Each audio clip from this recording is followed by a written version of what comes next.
Quadropolis est un jeu Day Wonder qui ne ressemble pas vraiment au jeu Days of Wonder, puisque d'habitude Days of Wonder nous amène dans des voyages, Quadropolis nous amène dans une ville, puisque nous allons construire une cité. Avec Quadropolis, une cité qui va comporter des bâtiments, les bâtiments qui sont en 6 types différents dans la version classique, puisque dans le jeu il y a une version expert qui est possible. Donc ces bâtiments sont ceux-ci, il y a 6 bâtiments différents, que l'on va acheter tous ensemble, les joueurs, entre 2 et 4 joueurs, dans un chantier commun. Ici, ici on va acheter des tuiles que je vais placer tout à l'heure. Et ensuite on va placer dans notre zone à nous, dans notre petit quartier, et on va devoir placer les bâtiments de telle façon pour qu'ils fassent gagner des points, plus ou moins de points en fonction de comment ils vont être placés, à côté de quoi ils vont être placés, dans quelle zone ils vont être placés. Donc les bâtiments en question sont au nombre de 6, je répète, dans la version classique. Nous avons les bâtiments de résidence, qui ont la forme d'un immeuble, les bâtiments commerciaux, donc les centres commerciaux, les usines, les parcs, les bâtiments du service public, genre les mairies, on va appeler ça des mairies, et les ports. Donc on a 6 bâtiments. Les bâtiments ont besoin... les bâtiments permettent de donner des ressources qui sont notées en haut à gauche, donc soit des habitants qui sont en bleu, soit de l'énergie qui sont en rouge. Et ces bâtiments consomment quelque chose, donc énergie ou habitation ou habitants. Les bâtiments peuvent aussi faire gagner des points de victoire qui sont toujours notés en forme d'étoile. Les points de victoire sont gagnés en majorité par le placement en fin de partie. Nous jouons donc chacun sur son propre tapis de jeu. Donc là, ça se voit pas trop à la vidéo, mais là il y a des tapis de jeu à côté. Voilà, chacun sur son tapis de jeu et avec ici au centre. Donc là, je vais faire un placement de jeu de manière classique. Donc on prend toutes les tuiles qui ont un numéro 1 écrit derrière, on les prend toutes et on les place de manière totalement aléatoire sur les 25 cases qui sont au milieu. Donc là je vais le faire. Alors là, avant de les placer, de les retourner, en fait les tuiles, parce qu'elles sont retournées, juste un petit détail, regardez, il y a des tuiles où, là on va pas voir à la caméra parce que c'est trop loin, il y a des tuiles où c'est marqué 3, 4 ou 4. Ce sont des tuiles qu'il va falloir retirer quand on est 2 joueurs ou 3 joueurs. Quand on est 3 joueurs, il faut retirer les tuiles de 4. Quand on est 2 joueurs, il faut retirer les tuiles de 4 et les tuiles 3, 4. On les place comme ça lors de la mise en place, en fait, et on enlève sans les voir. On les enlève, donc par exemple là j'enlève les tuiles de 4. Voilà. On les enlève et en fait ça va faire des trous. Là je vais expliquer la règle pour 4 joueurs, donc pour 4 joueurs, on retourne tout et on n'est même pas obligé de les mettre comme ça directement, on peut les retourner directement. Donc c'est parti pour le premier des 4 tours. On va jouer chacun son tour. Il y a un premier joueur qui va être désigné au hasard pour la première manche, et ensuite le premier joueur prendra ce jeton-là qu'il donnera à un autre joueur. On joue avec des tuiles, 4 tuiles, avec des numéros 1, 2, 3, 4. Donc là, nous, dans la version classique, on prend la version avec des couleurs. Derrière, il y a une version en noir qui sert pour les versions expert. Et il y a même un numéro 5 pour la version expert. Donc, comment on joue? Chaque joueur a ses tuiles et va les utiliser toutes les 4 dans le premier tour. Donc, c'est-à-dire qu'il va récupérer 4 tuiles. 4 tuiles qu'il va placer dans sa cité. 4 tours de 4 tuiles, 16 cases. Mais bien sûr, toutes les 16 cases ne vont pas être utilisées en fonction de l'endroit où on va placer les tuiles. Alors, comment je fais pour jouer? Par exemple, si je prends la tuile 2 et que je la place dans un des côtés, sur un des côtés du chantier, je pose ma tuile ici et je vais chercher la deuxième tuile sur cette ligne-là. Donc là, je vais aller chercher celle-ci. Si je pose mon numéro 3 ici, je vais chercher la 1, 2, 3. Je vais chercher celle-là. Donc le numéro indique quel est le placement de la tuile sur la ligne qui est indiquée. Bien sûr, plus tard, un autre joueur peut placer un numéro ici pour aller chercher cette tuile-là. Ça, c'est possible. Par contre, un autre joueur, ou moi-même plus tard, il ne peut pas se mettre sur moi. Une fois que j'ai utilisé cette ligne-là de ce côté-là, on n'a pas le droit de se placer au-dessus. Donc là, je prends cette tuile-là, et le numéro va aussi impliquer sur quelle ligne je vais placer ma tuile que je viens de récupérer avec un numéro 2 sur mon terrain. Regardez, sur le terrain, il y a pareil des numéros 1, 2, 3, 4, 1, 2, 3, 4. Et ma tuile numéro 2, je vais devoir la placer soit sur une colonne 2, soit sur une ligne 2. Où je veux, sur ces lignes-là. Là, j'ai pas de problème. Mais il va falloir que je le place quelque part par ici. Donc par exemple, je place mon habitation ici. Alors j'ai fait un très mauvais choix parce que j'ai pris une carte un peu spéciale. Donc du coup, je vais prendre une autre carte. Je vais faire comme s'il y avait une autre carte. Hop, je vais prendre celle-là. Je la place par exemple ici. Cette huile-là, elle me rapporte un habitant. Donc du coup, je peux récupérer un habitant. L'habitant que je mets sur mon terrain de jeu. Si j'avais pris une tuile avec 3 habitants, je récupère 3 habitants. Donc je récupère un habitant. Elle a besoin d'une énergie pour fonctionner. Pour avoir un immeuble, il faut avoir une énergie. Pour le faire fonctionner. Eh bien, cette énergie, je ne suis pas obligé de la mettre maintenant. Je peux la mettre carrément à la fin du jeu.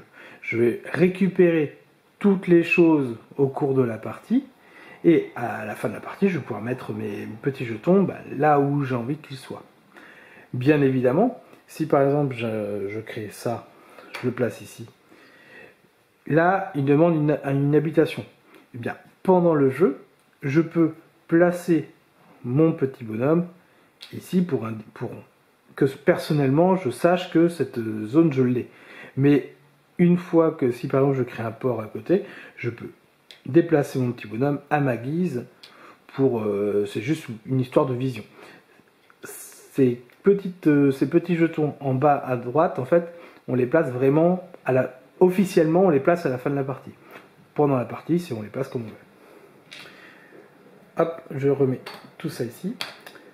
Petite chose qui va être importante, c'est quand moi je vais prendre la numéro 2, je vais mettre ce petit meeple noir, gris, transparent, et je vais le placer ici. Le joueur d'après, ici le joueur bleu, que vous ne voyez pas sur la caméra, le joueur bleu n'a pas droit de viser ce petit meeple. C'est-à-dire qu'il n'a pas le droit par exemple de prendre la numéro 3 ici.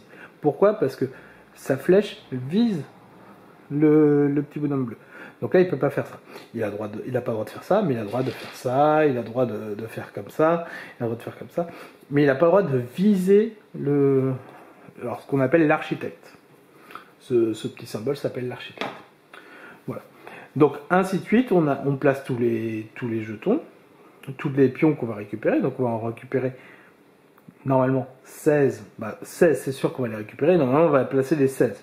Si quelqu'un ne veut pas placer ou ne peut pas placer une tuile, il est obligé de la prendre, rien que pour placer l'architecte. Par contre, il peut défausser la tuile directement. Une tuile, par contre, qui est placée sur son terrain de jeu ne bouge plus.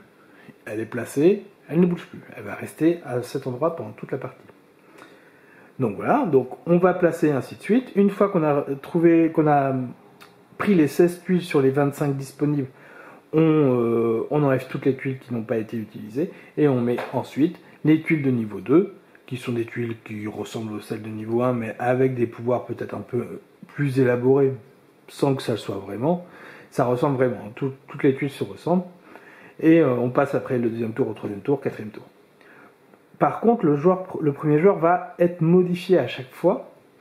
Ça va être celui qui va récupérer cette tuile-là. Cette tuile-là, c'est une tuile habitation qui va se retrouver à chaque tour. Donc ça ne sera pas celle-là, puisque celle-là c'est le niveau 1. Mais dans chaque niveau, il y a une tuile qui se ressemble à ça. Et vous voyez ici, il y a le petit meeple vert. Le petit meeple vert veut dire que le joueur qui acquiert cette tuile-là devient premier joueur au tour d'après. premier joueur au tour d'après, ça vaut le coup quand même, parce que ça permet de choisir en premier, et d'avoir plus de... Le quatrième joueur a des choix un peu plus limités, bien évidemment. Donc c'est quelque chose qui vaut le coup, hein, d'être premier joueur à jouer là. Si le premier joueur n'est pas, si cette tuile n'est pas prise par aucun des joueurs pendant le tour, le premier joueur reste à celui qui avait le premier joueur en début de jeu. Voilà. Autre spécificité, puisque là pour l'instant j'ai donné ce qui fonctionne pour toutes les tuiles, mais il y a une série de tuiles qui est spécifique, c'est la série des bâtiments. Les tuiles résidences, en fait, elles ont des étages. C'est-à-dire qu'on peut les créer avec un premier, deuxième, troisième, quatrième étage. Donc on va pouvoir les empiler les unes sur les autres. Comment on fait ceci? Eh bien, je vous rappelle, tout à l'heure j'avais placé le 2, je l'ai pris le 2 ici. Cette tuile 2, je l'ai placée, au lieu de la placer ici, je vais la placer ici, ce coup-là. Donc là, je suis à l'intersection de la ligne 2 avec la colonne 1. Après, je peux empiler mes tuiles, par exemple, avec deux façons de faire différentes. Je peux prendre la tuile numéro 1, prendre une résidence ici, et hop, la placer ici. Pourquoi j'ai le droit de le faire? Parce que je suis sur la colonne numéro 1. Je suis sur la colonne numéro 1, donc cette tuile-là, je peux la créer ici, ici, ici, ici, et sur une des quatre ici. Bon, là, je décide de la placer ici, parce que ça m'arrange, puisque c'est ça que je suis en train de vous expliquer. Je gagne mes deux bonhommes. Je ne rends pas les deux bonhommes que j'ai gagnés au début. Je ne les rends pas, ça. Là, je gagne mes deux bonhommes en plus. Donc, je gagne ici. Par contre, ça ne va coûter qu'une seule énergie. L'énergie, je vous rappelle, on la met à la fin. Donc là, l'énergie que j'avais peut-être potentiellement placée ici, je la remonte d'un étage. Donc ça permet d'économiser de l'énergie. Ou de moins en utiliser en tout cas. Donc là, la manière que je vous ai expliqué tout de suite, c'est la manière la plus fréquente. C'est-à-dire, je veux poser une tuile sur la colonne numéro 1, j'utilise ma tuile numéro 1 pour le faire. Mais avec ces bâtiments-là, il y a aussi une autre manière de faire. C'est par exemple, je peux utiliser ma tuile numéro 3. Puisque je vais construire quelque chose au troisième étage, je peux utiliser ma tuile numéro 3 pour aller chercher une résidence et la placer au troisième étage. Bien sûr, je ne peux faire ça qu'au troisième étage, une tuile numéro 3 pour le troisième étage. Et par exemple, pour la tuile numéro... Là, je viens de faire tomber une boîte. Pour la tuile numéro 4, je peux placer... Je ne peux pas la placer ici par le biais de la colonne et la ligne, parce que je suis 1 et 2, donc là, j'ai pas 4. Mais je peux utiliser ma tuile numéro 4 pour elle. Mais bien sûr, si je l'avais encore, j'aurais pu utiliser ma tuile numéro 1 pour construire au quatrième étage. Voilà. Donc ça permet de faire des grands immeubles. Il y a deux intérêts. Premier intérêt, c'est d'utiliser moins d'énergie, avoir moins besoin d'énergie, même si parfois ça peut être intéressant d'utiliser l'énergie. Et l'intérêt d'après, c'est à la fin du jeu, puisque ça va faire gagner des points. C'est les modules de gain de points des immeubles. Voilà pour comment ça fonctionne les résidences. Donc les résidences peuvent s'accumuler les unes après au-dessus des autres. Maintenant, je vais placer une ville, et je vais vous montrer comment on gagne les points. Donc je vais placer une ville correctement, la ville idéale avec les 16, pas les 16, mais des... tout rempli, et je vous montre ça. Alors pour le bien de l'explication de la règle, je l'ai fait sur deux cités. J'ai placé mes tuiles. Donc pour l'instant, j'ai pas du tout placé les énergies et les habitants. Je juste regardez comment on peut faire. Donc là, dans toute la partie, j'ai récupéré pas mal d'habitants. J'en ai récupéré une dizaine. Donc j'ai compté tous les habitants qui étaient sur les 4 résidences. Celui-là et celui-là. Donc là, j'ai gagné des habitants, j'ai gagné l'énergie ici, et je l'ai placé. Et là, pareil, j'ai récupéré les habitants qui étaient ici, j'ai récupéré les énergies qui étaient là, et je les ai regroupés. Et ensuite, à la fin de la partie, donc du coup, on place les endroits, les objets, là où on peut les placer. Donc là, j'ai placé mes énergies ici, j'ai placé mes habitants où je dois les placer. Voilà, j'ai un surplus, mais on a des endroits en fait qui permettent d'utiliser ces énergies. Les parcs, par exemple, les parcs, en fait, suppriment une énergie. Donc là, je vais avoir des parcs qui vont supprimer des énergies. Donc là, c'est chouette. Et je vais avoir aussi... Ah bah non, mais là, j'en ai besoin d'une. Voilà. Donc là, ce parc, il sert à rien. Et je vais pouvoir aussi placer des habitants. En fait, hop, dans mon supermarché, je peux placer 4 habitants qui font leurs courses dans le supermarché. Donc on peut placer jusqu'à 4 habitants dans le supermarché. Par contre, ici, vous voyez bien, j'ai un surplus d'un habitant. Donc le surplus d'un habitant, je le garde de côté et ça va être un malus à la fin de la partie. Je suis en surpopulation, je n'arrive pas à donner du travail à tous mes habitants. Donc là, bah, clairement, je vais perdre des points. Ici, dans cette autre ville, donc je vais placer les énergies. Alors, normalement, j'ai tout fait pour qu'on soit en sur-régime. Hein, et je vais placer des habitants. Et là, si tout va bien, je vais être en sous-régime. Je vais être en sous-évalué.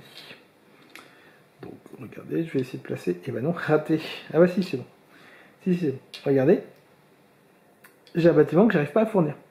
Alors là, c'est un choix. Même 2 bâtiments. Il y en a 2. Bah, j'avais bien joué quand même. Donc là, j'ai 2 bâtiments qui sont en sous-régime. Donc là, c'est moi qui décide ce que j'ai envie de faire, lesquels j'ai envie d'annuler. Mais à la fin de la partie, il va falloir que je supprime ces bâtiments-là. Le gain ne sera pas supprimé. Donc ça, il faut vraiment faire un choix entre lequel je supprime. Donc là, par exemple, ça va pas me rapporter beaucoup de points. Je supprime celui-là. Hop, je l'enlève de mon jeu. Et celle-là, je l'enlève. Celle-là, je l'enlève aussi de mon jeu. Toutes les tuiles qui ne sont pas fournies avec ce qu'ils ont besoin, donc soit un habitant pour travailler, soit une énergie pour donner une énergie, on les supprime du jeu. Donc là, j'en ai supprimé 2, et en plus, j'ai un surplus d'énergie. Donc là, je pars très très mal, parce que du coup, j'ai moins de tuiles.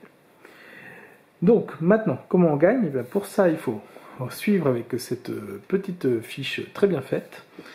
Vraiment très bien faite, c'est simple à comprendre. De l'autre côté, il y a la version expert. Faites attention à ne pas vous tromper quand vous allez regarder si vous êtes en version expert ou en version classique. Hein. Là, sur cette partie de jeu, je vais expliquer que la version classique, puisque si vous êtes des experts, vous pouvez lire la règle. Alors, les bâtiments. Les résidences. Les résidences, c'est assez simple. Les résidences, on gagne des points en fonction de la taille de la résidence. C'est la taille qui compte. Et donc du coup, là, pour 1, c'est 2 points, c'est 1 point, pour 2, un immeuble de 2, c'est 3 points, un immeuble de 3, c'est 6 points, un immeuble de 4, c'est 10 points. Donc plus on est haut, plus on gagne. Donc là, par exemple, ici, je gagne 4, 1, 1. Donc je gagne 10, 1, 1, je gagne 12 points. Ici, je gagne 1 point. Donc sur ma fiche de score, hop, je note pour la résidence le nombre de points que chacun gagne. Ensuite, pour le parc. Pour le parc, on va regarder les résidences qui sont tout autour. Donc il faut qu'un parc en fait soit entouré de résidences, c'est ça qui fait gagner des points. Donc un parc gagne des points s'il est entouré de 4 résidences, c'est mieux parce que dans les 4 coins du parc. Enfin c'est pas des coins du coup, les 4 côtés du parc. Donc regardez ce parc là, il a 3 résidences autour de lui, le service public là ça compte pas. Donc il a 3 résidences autour de lui, donc il gagne 7 points. Ce parc là a une résidence autour de lui, il gagne 2 points. Donc ça fait 7 plus 2, ça fait 9. Donc cette ville-là gagne 9 points grâce au parc. Ce parc-là, il a une seule résidence ici, il fait gagner 2 points. Ensuite, les supermarchés. Les supermarchés font gagner des points en fonction du nombre de personnes qui se font dans le supermarché, qui sont à l'intérieur du supermarché, le nombre d'habitants. Donc là, ce supermarché-là fait gagner 7 points, parce qu'il y a 4 personnes à l'intérieur. Si on en a avec 2, ça ferait gagner 2 points. Donc c'est à la fin de la partie qu'on décide combien de points fait gagner le supermarché. Ce supermarché-là est trop nul, il n'y a personne dedans. C'est un supermarché très très mal placé dans notre ville. Donc ce supermarché fait gagner 0 points. Voilà, sachant que ça peut aller que jusqu'à 4. Donc c'est vraiment à la fin de la partie qu'on décide ou pas de remplir par les bâtiments. Là, de toute façon, par les habitants. Là, par contre, j'avais déjà pas assez d'habitants. J'ai mal géré. Le joueur vert a mal géré son jeu. Il n'a pas assez d'habitants pour remplir tout ce qu'il a besoin de remplir dans son jeu. Donc, du coup, son supermarché ne sert à rien. Les usines. Alors, c'est un petit peu pas top. C'est pas très logique. Les usines font gagner des points, en fait, si ils sont à côté de centres commerciaux, 2 points, ou à côté d'un port, 3 points. Donc on regarde les usines, on regarde ce qu'il y a à côté, et pour tout centre commercial 2 points, pour tout port 3 points. Donc là, cette usine ne sert strictement à rien. Alors peut-être que le joueur a fait ça pour gagner de l'énergie, parce qu'il avait besoin d'énergie, mais cette usine ne sert strictement à rien, puisqu'elle ne fait pas gagner de points en tout cas, puisqu'il n'y a pas de centre commercial à côté. Cette usine, il y a un centre commercial juste à côté, donc elle fait gagner 2 points. Cette usine est beaucoup mieux placée, puisqu'elle est à côté d'un centre commercial et de 2 ports. Donc 2, 3, ça fait 8 points. Cette usine est aussi bien placée, puisqu'elle est à côté d'un centre commercial et d'un port, donc 2 plus 3, 5 points. Voilà comment ça marche pour les usines. Le service public. Alors le service public, on va regarder... en fait, si vous regardez bien le jeu, je vais reprendre un autre, je vais prendre celui du bleu, il est séparé en 4 zones. Zone 1, zone 2, zone 3, zone 4, ou l'inverse, peu importe. 4 zones de couleur. Eh bien, il va falloir placer, en fait, un service public dans chacune des zones. C'est ça le but, c'est en placer un ici, un ici, un ici, un ici. Comment ça marche concrètement? Là, j'en ai j'en ai un dans chaque zone. Donc ça fait 3, et 3, par exemple, ça fait rapporter 9 points, c'est marqué ici. Dans l'autre, il a été supprimé, il était là, mais s'il était resté, et si j'avais mis un habitant dessus, il m'aurait rapporté que 2 points. Hein. Ça n'aurait pas été terrible. Donc du coup, ici, c'est pour ça que le joueur vert a décidé de retirer ce centre public qui ne lui servait à rien. Là, par contre, si ça avait été comme ça, on est bien d'accord que là, les deux services publics sont dans le même carré, donc là, ça sert strictement à rien. Hein. Là, il a 0 points. Enfin, il y en a qu'un des deux qui compte. Et enfin, les ports. Les ports, c'est peut-être ce qui est le plus difficile à compter. Il faut compter les lignes et les colonnes. La plus grande ligne et la plus grande colonne formées par des ports. Les ports, il faut les aligner. Donc là, je vais compter cette colonne-là et cette ligne-là. Si j'avais ça, hop, je compterais cette colonne-là et cette ligne-là. Voilà, la même chose, mais elle serait plus longue. Pour une ligne de 4, c'est 12 points. Pour une ligne de 2, c'est 3 points. Un port tout seul, c'est 0 points. Là, par exemple, si j'avais été comme ça, donc là, hop, si j'avais été comme ça, ce port-là n'aurait pas compté, puisque j'aurais compté cette colonne-là et cette ligne-là. C'est la plus grande colonne, la plus grande ligne. On ajoute les deux. Donc ça peut rapporter quand même, c'est ce qui peut rapporter quasiment le plus de points. Des ports. Mais par contre, c'est un peu compliqué parce qu'il faut les aligner, donc c'est un peu compliqué à faire. À la fin du jeu aussi, on récupère des points de victoire. Alors il y a des points de victoire sur les bâtiments publics. Donc là, il y a des petits points de victoire qui traînent. Donc ça se rajoute sur la ligne, ça peut se rajouter. Et aussi sur les ports. Sur les ports, il peut y avoir des points de victoire de temps en temps. Alors là, j'en ai pas mis avec des points de victoire. Ah si, regardez, celui-là. Celui-là, il fait gagner un point de victoire. Donc il y a des petits points de victoire qui font gagner au fur et à mesure de la partie. Donc on fait la somme des points de victoire, donc sur le petit carnet là, on fait la somme des points de victoire qu'on a gagnés, et ensuite on retire un point pour tout excédent. Donc lui il a un excédent de bonhomme, on enlève un point, lui il a un excédent d'énergie de 3, donc ça fait 3 points enlevés. Voilà, on retire les excédents, donc il faut être équilibré à la fin de la partie pour gagner cette partie et perdre le moins de points possible. Après ça peut être quelque chose de volontaire, d'avoir un excédent, mais qui nous fait gagner des points à côté. Donc il faut trouver un équilibre entre tous les bâtiments pour créer la plus grande cité dans Quadropolis, être le meilleur architecte de Quadropolis. Voilà pour ce jeu, qui est un jeu léger, hein, ça se joue bien, il n'y a pas beaucoup de rejouabilité, mais voilà, de temps en temps, c'est bien de le sortir. Allez, un petit bonus avec les à côté du rangement des jeux. Vous vous rappelez tout à l'heure que je suis tombé à la caisse, ben voilà, toutes les tuiles sont par terre, toutes les tuiles experts, donc je dois tout ranger dans ce thermoformage de Quadropolis. Qu'est-ce que c'est beau, vous avez vu? C'est trop beau. Eh bien, c'est trop nul. C'est très très mal fait. C'est très mal fait parce que les cases en fait sont trop petites pour le jeu. On peut pas mettre les choses au bon endroit. Enfin, c'est très mal foutu. Les cases experts elles rentrent pas toutes là. Enfin, c'est très mal foutu. Je sais pas comment ils sont démerdés pour que ce soit aussi mal fait. Les cases sont trop petites. Donc on est obligé de déborder un peu. Enfin, c'est mal foutu. Voilà. C'était ma petite critique du thermoforage. Alors peut-être que je suis pas doué, hein, mais voilà, j'ai trop de mal à ranger. Bon, bah j'ai plus qu'à tout ranger. C'était Quadropolis.